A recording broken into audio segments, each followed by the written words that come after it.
I wanted to just share a couple things with you, some things I've learned along the way, some stuff that's inspired me a little bit, kind of my list of the top 10. Allow events to change you. Someone told me this once, and it really kind of stuck, you know. Don't just stay in your rut. You know, learn from things. Allow events to change you. Number 2, play. So don't take your job too seriously. Don't take life too seriously. Don't just, especially in our line of work or this company of public supermarkets, you know, we're a supermarket. We've got sales figures. We've got all this stuff to worry about. We're not an agency. We're in-house. So you kind of tend to get in this mode sometimes where it's like, okay, just got to do this. I got to do this. I got to get it done. But don't forget to play. All right, have fun. We're designers for a reason. Number 3, own it. This is just kind of a little saying of mine. It's like basically be yourself, you know. If you're proud of something, if there's something that you like to do, if it's right to you for a reason, own it. Don't be afraid. Don't be shy.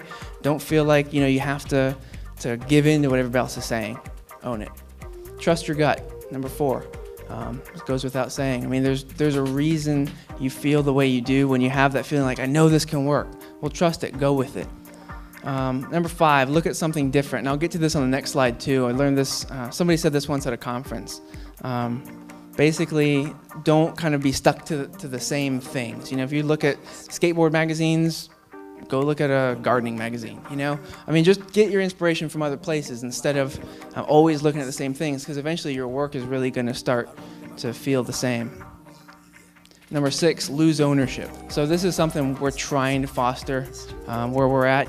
We're trying to foster that team environment. So lose ownership, you know, let it be everybody's, because really when it's everybody's, that's when the piece can succeed. So something too, when people get, let's say, revisions from marketing or from the client, you know, you have a tendency to, you know, piss and moan and don't want to make the revisions. This is stupid, and fight it, and we were right, we were right, we were right. But if you lose that ownership and say, okay, well, maybe they're right, the piece almost always comes out better. Number 7, courtesy of my friend George McFly. If you put your mind to it, you can accomplish anything. I love Back to the Future. Number 8, lead when others will only follow. So, a little something from The Village for you Shyamalan fans. But it's true, you know. So you can get in a rut where everybody's just kind of doing what everybody else is doing, and you're all kind of going down the same road. So, lead. Number 9, see the big picture. And this is something for designers that is very hard to do somehow. We're designers, we're artists. So you kind of want that you know, you really see your project and you see it only for what you have in front of you. But you need to step back sometimes and see the big picture. Find out why this product's being made, why this has to do what it has to do, why we need to sell these groceries, whatever it is. See the big picture and you'll really be better for it. And number 10, just power to the people. So, you know, everybody, we appreciate everybody around us. And if you don't give your people the power they need, the freedom they need, then you're not going to have good work. So this is kind of going back to number 5, look at something different. So this came from Andrew Stefanovich. He's I don't know, the company's called Play up in Virginia, I think. And at a conference, How conference many years back, he said, look at more stuff, think about it harder. And it really stuck with me because that's kind of how we got to like that cookbook. So instead of just looking at the same old things, it's like we just go out and look at everything. And you think about it and dwell on it, and it really helps you out. So that one stuck with me. Another thing is it's not where you take things from, it's where you take them to. So with this, basically, not to say that there's no originality left anymore, but lots of things have been done. And that doesn't matter. So you might see, you know, a book that you love or a movie that you love and you like this part. Well, you're doing print advertising. So borrow from it. Jim Jarmusch said, you know, steal from anywhere that resonates with your imagination.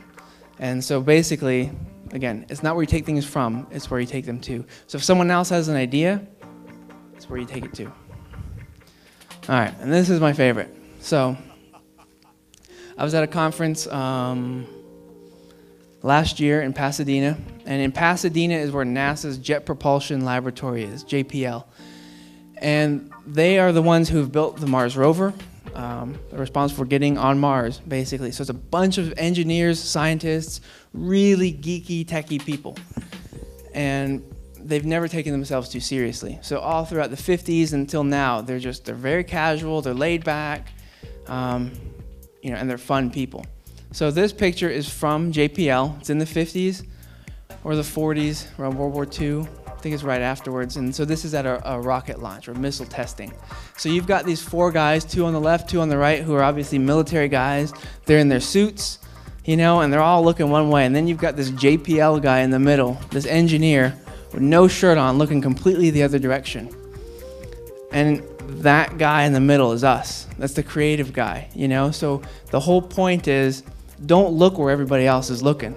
Look the other way. Do your own thing. Be original. Don't follow everyone down a trail, but go blaze your own. So that's kind of what I want to leave you guys with. That's what I got.